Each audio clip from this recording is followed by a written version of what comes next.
space, is it? Living space, is it?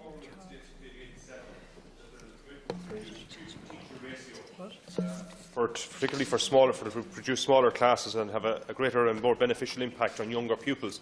And I'm particularly interested in this in the context of smaller schools in rural Ireland. In my own home parish of Havas, only 2 children started school this year, and we're stuck in a situation where to reduce from a 3-teacher school to a 2-teacher school. In North Leitrim, in Kilty-Clogher, where Sean McDiarmid was born, one of the signatories of the 1916 proclamation, it is expected that school will close in the next 2 years because there are no more children arriving in that community. And one of the reasons for that is, of course, rural depopulation.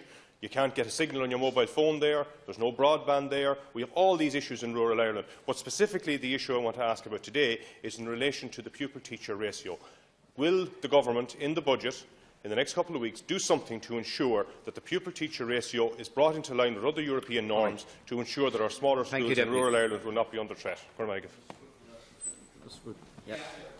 Glad to tell the Deputy that as and from the 1st of September this year, the pupil-teacher ratio has been reduced in our primary schools, and that was included in last year's budget, but will of course have a carry-over cost into 2017 when the bulk of the year will be funded in the 2017 budget. There is also a review of the position in relation to small schools underway.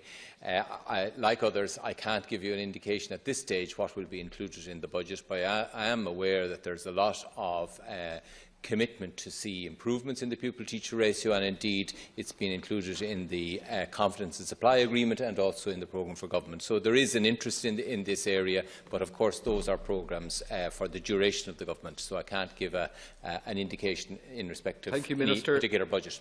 Deputy Danny Healy-Rae.